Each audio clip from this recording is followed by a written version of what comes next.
روزہ توڑنے والے اعمال، قرآن و حدیث کی روشنی میں تفصیلی بیان۔ الحمدللہ، رمضان المبارک ایک عظیم نعمت ہے جو اللہ نے ہمیں عطا کی ہے تاکہ ہم تقوی حاصل کریں۔ روزہ محض بھوکا پیاسا رہنے کا نام نہیں ہے، بلکہ یہ ایک روحانی عبادت ہے جس کا مقصد اللہ کی رضا اور نیکیوں میں اضافہ ہے۔ لیکن بعض اعمال ایسے ہیں جو روزے کو باطل کر دیتے ہیں اور ہمیں ان سے پرہیز کرنا ضروری ہے۔ بسم اللہ الرحمن الرحیم۔ 1. اگر کوئی شخص جان بوجھ کر کچھ کھا یا پی لے، اس کا روزہ فوراً ٹوٹ جائے گا۔ اللہ تعالیٰ قرآن مجید میں فرماتے ہیں، اور کھاؤ اور پیو یہاں تک کہ صبح کا سفید دھاگا رات کے سیاہ دھاگے سے الگ نظر آنے لگے، پھر روزہ رکھ کر رات تک پورا کرو، یعنی فجر کے وقت سے لے کر مغرب تک کھانے پینے سے مکمل اجتناب لازم ہے۔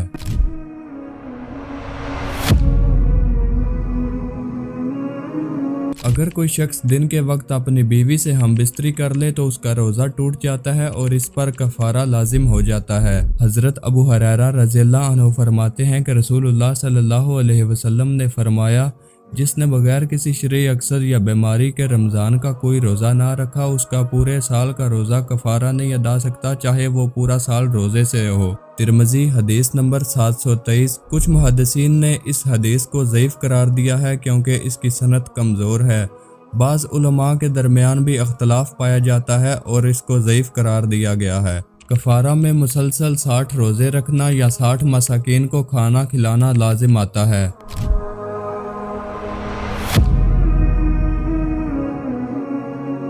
3. روزے کی حالت میں کسی بھی قسم کی منشیات کو استعمال کرنا، جیسے سگریٹ، حقہ یا گٹکا یا دیگر منشیات، روزے کو باطل کر دیتا ہے، کیونکہ یہ بھی کھانے پینے کے زمرے میں آتے ہیں اور جسم میں جا کر غذائیت کا کام کرتے ہیں۔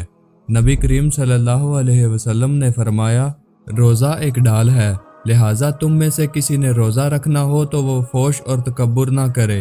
ترمذی حدیث نمبر 1904۔ یعنی روزے دار کو چاہیے کہ وہ گالی گلوچ اور نشہ آور چیزوں سے بچے۔ اگر کوئی آپ سے بدتمیزی کرے تو آپ کہیں انی صائمون، یعنی میں روزے سے ہوں یا روزے دار ہوں۔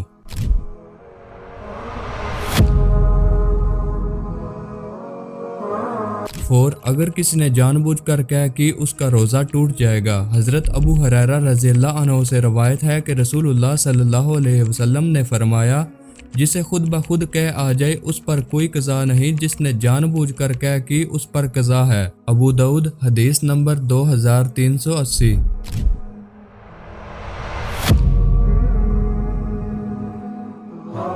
5. اگر کسی عورت کو حیض یا نفاس آ جائے تو اس کا روزہ باطل ہو جائے گا، چاہے وہ دن کے آخری لمحے میں ہی کیوں نہ ہو، جیسے کہ نبی کریم صلی اللہ علیہ وسلم نے فرمایا، کیا ایسا نہیں ہے اگر اسے حیض آ جائے تو وہ نہ نماز پڑھتی ہے اور نہ روزہ رکھتی ہے۔ بخاری حدیث نمبر 304۔ ایسی عورتیں بعد میں قضا روزے رکھیں گی لیکن نماز کی قضا نہیں ہوگی۔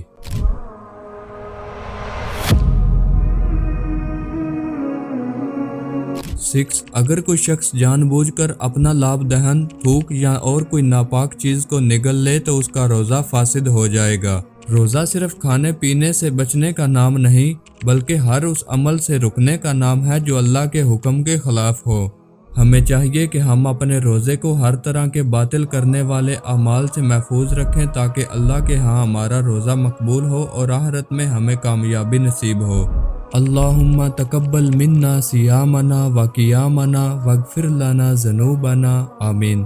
اے اللہ ہمارے روزے اور عبادات کو قبول فرما اور ہمارے گناہوں کو معاف فرما، آمین۔ اللہ تعالی ہمیں سمجھنے کی اور نیک عمل کرنے کی توفیق عطا فرمائے۔ Thanks for watching this video. Allah حافظ۔ مومنو، تم پر روزے فرض کیے گئے ہیں جس طرح تم سے پہلے لوگوں پر فرض کیے گئے تھے، تاکہ تم پرہیزگار بنو۔ روزوں کے دن گنتی کے چند روز ہیں، تو جو شخص تم میں سے بیمار ہو یا سفر میں ہو تو دوسرے دنوں میں روزوں کا شمار پورا کر لے۔ اور جو لوگ روزہ رکھنے کی طاقت رکھیں لیکن رکھیں نہیں، وہ روزے کے بدلے محتاج کو کھانا کھلا دیں۔ اور جو کوئی اپنی مرضی سے زیادہ نیکی کرے تو اس کے حق میں زیادہ اچھا ہے، اور اگر سمجھو تو روزہ رکھنا ہی تمہارے حق میں بہتر ہے۔